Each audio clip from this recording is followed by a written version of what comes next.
الطفل وحده والليالي ورصاص من حوله وجنود وقف الطفل والحجارة أكوام وعيناه عزمة وصمود لا يرى عن يمينه من معين لا يرى عن شماله من يدور كل ساح سعى إلي خلاء كل درب يشق مسدود وقف الطفل وحده والليالي ورصاص من حوله وجنود وقف الطفل والحجارة أكوام وعيناه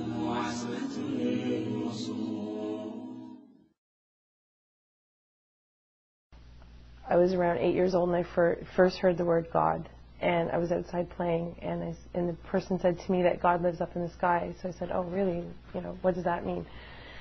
So then when I arrived in Toronto when I was around 10, I had met this girl in my building that wanted to go to church. So I decided that, okay, well, let me go and find out, what church is all about. And even though I had a Christian background somewhat, but my parents don't really practice anything, so I I just kept going to different churches, and I found that there was too many inconsistencies.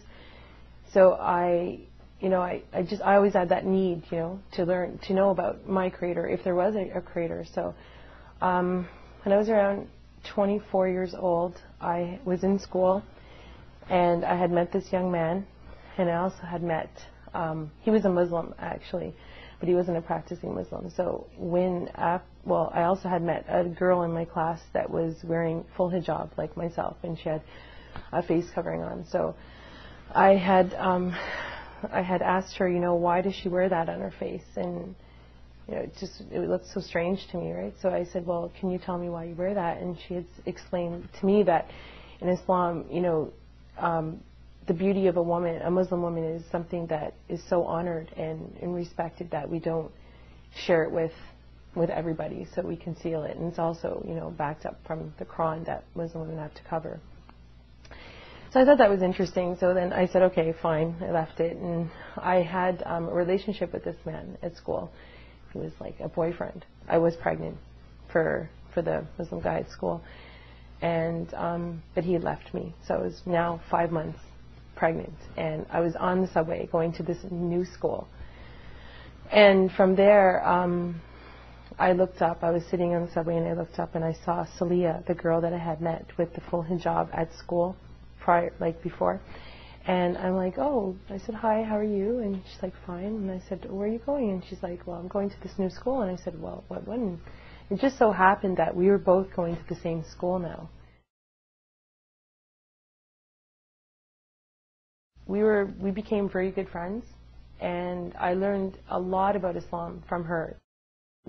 She would often invite me, to her house, and I learned so much about Islam, the character of a Muslim, and and also I found very interesting was that she actually memorized the Quran, which is like, to me, just a book at the time, and it was like word for word she memorized it, and I was like, wow, this is amazing. So I wanted to know, like, what was in this book. What was so amazing about a book that someone would memorize word for word? And, there's just so many things that, that amazed me. And being around a Muslim person, a practicing Muslim person, do you see the beauty of Islam? And I don't know how to sum that up or give you one particular point, but I would go to her home, and I would see how she would interact, how she would dress, how she would eat, even how she prayed. I mean, I was out with them numerous times where she would, say, oh, Crystal, you know what, I have to go pray. I have to find a place to pray. I found that amazing. Like, you're just going to stop and it was winter time, freezing, And they were just a big support for me, especially at the time when I had nobody, And to be honest, I still wasn't interested in converting to Islam at all. I just said, nice religion, but not for me. So, after I had my daughter, you know, I started realizing, like, what am I going to teach my daughter? Like, what am I going to teach my daughter? Like, how am I going to grow my daughter up? I'm going to cry because it's emotional. So, anyway, and the guy, he never came back, you know. Like, he did after I had my daughter, right? He wanted to, like, I had inquired about him to see her, but... So I didn't really know how to, you know, raise this beautiful baby that I had. So, and I remember back to how Celia was and how her parents raised her, and I just saw this, you know, another way of living, right? Other than my way, which was basically just you live and you do whatever you like in this world. You want to do this, you go do it. There's no direction in life.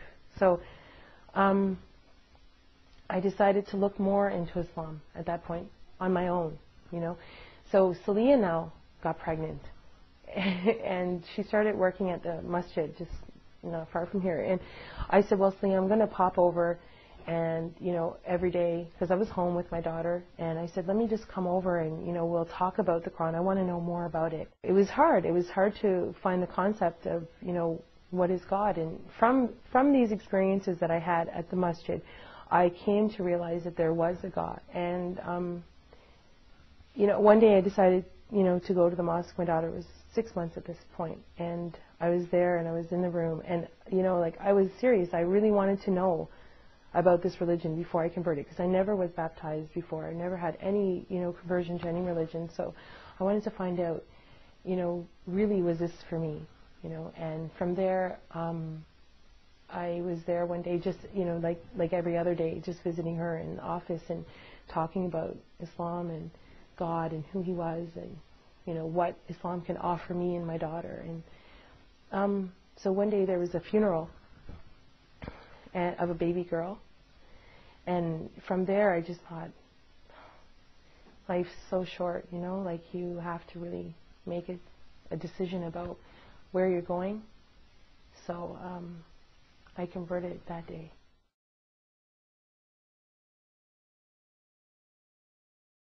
I accepted Islam, right, but I didn't know how to pray, you know. I didn't even have Islamic clothes. I was going back home now to, you know, my house. That was my mother. How was I going to explain that to my mother? You know, and there wasn't a lot of support for the new Muslim, because I think, and it's not saying that Muslim people that are born in Islam don't care. I think they care a lot. It's just that maybe there's, you know, not relating to the fact that, you know, she looks like a Muslim. She's got hijab on. She must have a Muslim family. They assume. They don't know what you're going home to. My life is different because, well, I just think of one thing. Maybe this might be not the best thing to say, but health-wise, I'm so much more healthy. I used to smoke. I don't have to say that, but I used to smoke and I used to drink. I used to get sick to my stomach from drinking. I don't drink anymore. I haven't tasted a drop of alcohol. I haven't smoked. Alhamdulillah. It's just, you know how many times I tried to quit smoking? I smoked for like 11 years, and I tried and I tried and tried and tried. I am a successful non-smoker right now, and I just owe that to God, because there's no way I could have done it, like, especially, you know, with the support of the type of people I'm around, you know. It's your environment, you know. My environment is so much more healthy. I have direction in my life. I have more spirituality in my life. Like, I feel that I know why I'm here, you know. Like, I wake up in the morning and it makes sense. Like, I actually know why I'm here on earth. Before, it's like you're just here and you're like, what are you doing here? I used to have conversations with my friends, my non-Muslim friends, and say, we would come up with ideas why we're here, but now I know. That gives you direction. That gives you a lot of confidence, right? That you're not alone. And so I'm better spiritually, mentally, emotionally. My daughter, you know, I see a future that is with God in her life, not like how I grew up. And that entails many, many positive things. You know, I always dream, like, you know, she's going to grow up and she's going to be better than me, you know, like much better. You know, she won't go through all the things that I went through because she's going to be protected by Islam. You know, like, drinking won't be in her life.